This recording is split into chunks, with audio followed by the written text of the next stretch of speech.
Buenas tardes, yo voy a hablar sobre Campylobacter jejuni. Este es un bacilo gram negativo en forma de coma US, es aerobio, móvil ya que presenta un flagelo polar.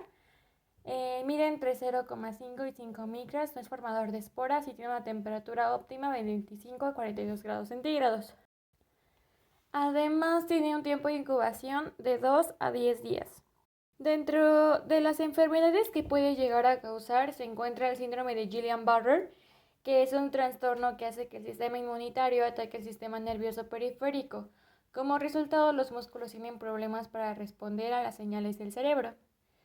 Del otro lado encontramos la artritis reactiva. Este es un dolor muscular e hinchazón que se desencadena por una infección. Generalmente ataca las rodillas y los tobillos. Finalmente encontramos el síndrome de Miller-Fisher, que se caracteriza por una tríada de síntomas. Este es variante del Guillain-Barré y la tríada es la oftalmoplegia, la reflexia y la ataxia.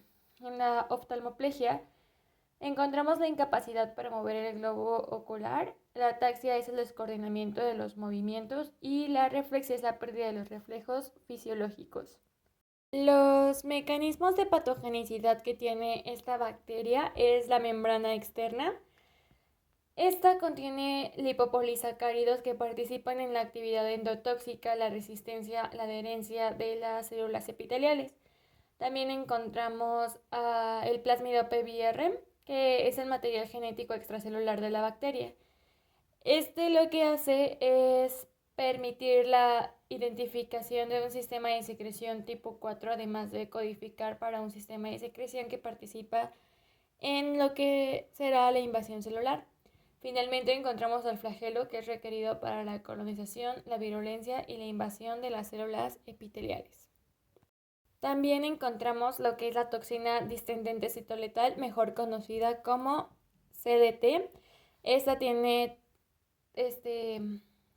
tres categorías, que es la CDTA, la CDTB y la CDTC.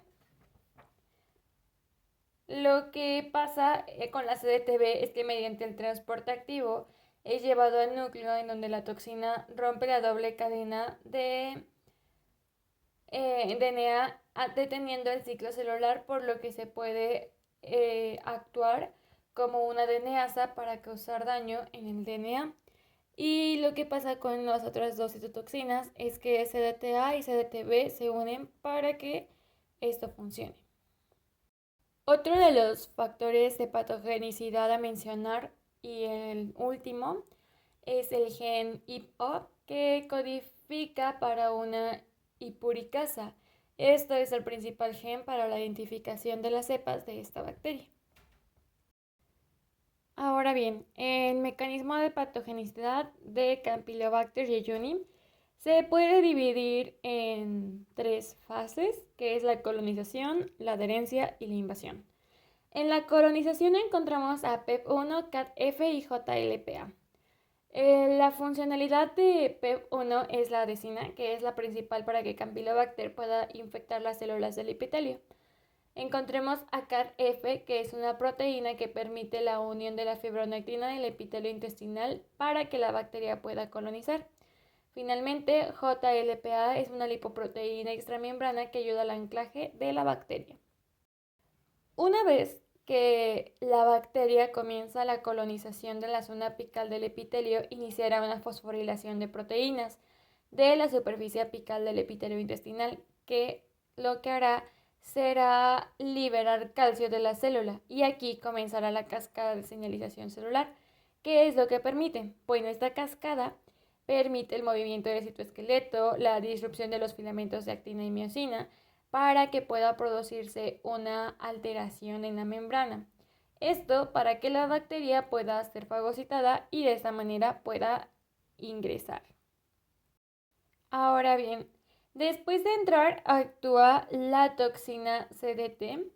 Esta fungirá como una DNasa que llegará al núcleo e interviene con el ciclo celular provocando muerte celular. De esta manera se liberará interleucina 8 y CXCL20, que es una citotoxina. Estas dos son las principales reductoras de las células dendríticas de los macrófagos. Estas son las encargadas de fagocitar a Campylobacter jejuni y ayudan con la diseminación de la bacteria a zonas intestinales por medio de los receptores 2 y 4 que se activan mediante los linfocitos y el factor nuclear kappa beta, que es el factor de transcripción para las citocinas proinflamatorias, estas, que actuarán este, para activar la respuesta inmune, provocando de esa manera la respuesta de inflamación y diarrea. Ahora bien, si miramos este mecanismo de patogenicidad desde la parte histológica de la bacteria, lo que da es que da un resultado en la zona apical de la mucosa del yeyuno, ilion y colon, una superficie claramente ulcerada, edematosa y hemorrágica. ¿Esto por qué? Esto es a causa de la penetración de la bacteria y la lisis de las células del epitelio intestinal al momento de su entrada, que es la funcionalidad que está ejerciendo en esta parte. Esta es la entrada de Campylobacter. Ahora, en cuanto a la epidemiología de la bacteria, para 1996 a 1998 se nota una disminución del 30% de los casos encontrados en Estados Unidos. Sin embargo, para 2006, en este mismo país, el 12.7% de la población por cada 100.000 habitantes la presentaron. La tasa de incidencia en países subdesarrollados es del 5 al 20%. Esto significa que de 40.000 a 60.000 casos son encontrados en menores de 5 años. Los casos observados son de 300 por cada 100.000 habitantes, jóvenes, adultos, principalmente de entre los 15 a los 19 años de edad. La incidencia de esta bacteria ocurre durante el verano y el comienzo del otoño. Ahora bien, la epidemiología de Campylobacter en México. De las infecciones entéricas causadas por Campylobacter jejuni es responsable de entre el 70 al 85% de estas. Esto que la morbilidad en México por episodios de diarrea al año y el 80% de las defunciones se producen en menores de 2 años de edad. Igualmente, en México es más frecuente la campilobacteriosis en humanos que consumen alimentos de origen aviar. Y finalmente, el síndrome de Guillain-Barré es la causa más frecuente de parálisis en menores de 15 años en el 40% de los casos de infección por esta bacteria. Los síntomas clínicos. Los síntomas clínicos tienen una duración de 24 horas, sin embargo se pueden extender a más de una semana. En el periodo prodrómico, que es cuando esta enfermedad está empezando, son los síntomas iniciales, encontramos un periodo de 12 a 24 horas. En este se puede presentar fiebre, mialgia y astenia.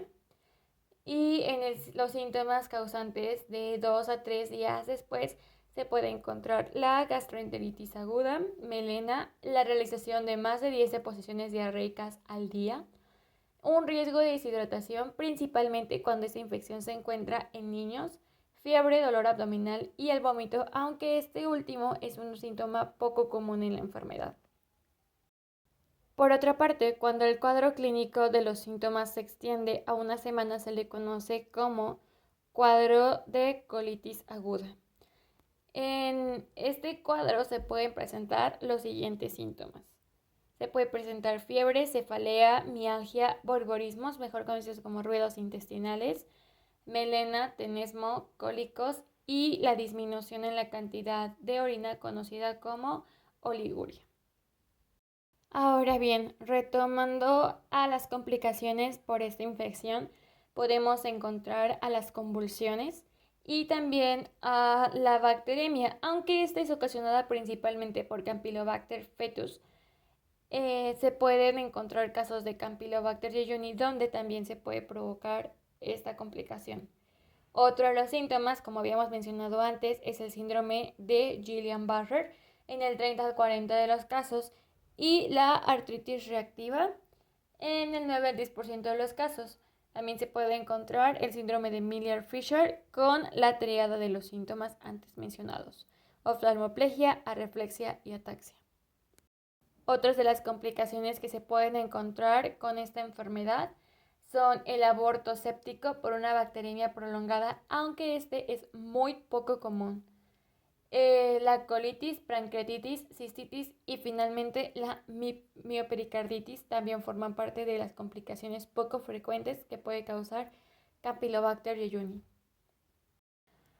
Pasando a los diagnósticos clínicos para poder identificar la infección por esta bacteria, encontramos la analítica sanguínea. En la analítica sanguínea puede aparecer alteraciones que ayudan a sospechar de una infección por Campylobacter, que es el aumento de glóbulos blancos, las alteraciones de los iones de calcio o el pH sanguíneo si existe mucha deshidratación en el paciente. Por otra parte, podemos encontrar el examen microscópico en heces. En el examen microscópico de las heces puede observarse los glóbulos rojos y blancos. El diagnóstico definitivo de la infección por Campylobacter se realiza con un coprocultivo, que es un cultivo de las heces del paciente infectado, que este demuestra el crecimiento del microorganismo. Uno de los diagnósticos a utilizar es el hemocultivo si se sospecha de una bacteremia. Este es el paso de bacterias al torrente sanguíneo. En este sí es necesario pedir un hemocultivo para intentar demostrar la presencia de estas en el torrente sanguíneo del paciente. Ahora bien, cuando hablamos sobre el tratamiento médico, en el tratamiento antibiótico de Campylobacter puede evitarse en la mayoría de los pacientes con una recuperación entre 5 a 10 días. Los antimicrobianos más utilizados suelen ser la eritromicina y la acitromicina. ¿Esto en qué caso se da? Bueno, en pacientes altamente sintomáticos, aquellos que presentan fiebre, melena o realizan más de 6 a 8 deposiciones al día. También se recomienda el uso de antibióticos cuando la infección se presenta en niños menores a 6 años, en ancianos y en pacientes inmunodeprimidos. En este caso, se da un tratamiento independientemente de la gravedad del cuadro clínico. En caso de sospechar de una bacteremia, se suelen utilizar antibióticos como la gentamicina. La dosis de administración de estos antibióticos es la siguiente. Para la eritromicina son 500 miligramos cada 5 días, acitromicina 500 miligramos como única dosis y la gentamicina 250 miligramos durante 15 días.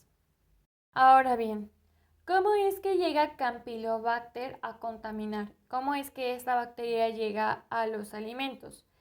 Esto sucede mediante 3 vías, la primaria, secundaria y terciaria. La primaria es por un habitante de la microbiota normal del intestino de los animales. Este ocurre en un lugar de origen y se llama, es debido a la sanidad del animal. Por ejemplo, hay una prevalencia en los pollos del 60 al 70%. Por eso mismo es que en la epidemiología en México el mayor número de incidencias es por alimentos de este tipo o contacto con aves infectadas. En la secundaria encontramos una contaminación durante la producción primaria y el proceso productivo. ¿Esto a qué se refiere? Hay una contaminación durante la producción, una contaminación proveniente de agua, tierra, insumos, maquinarias y operarios.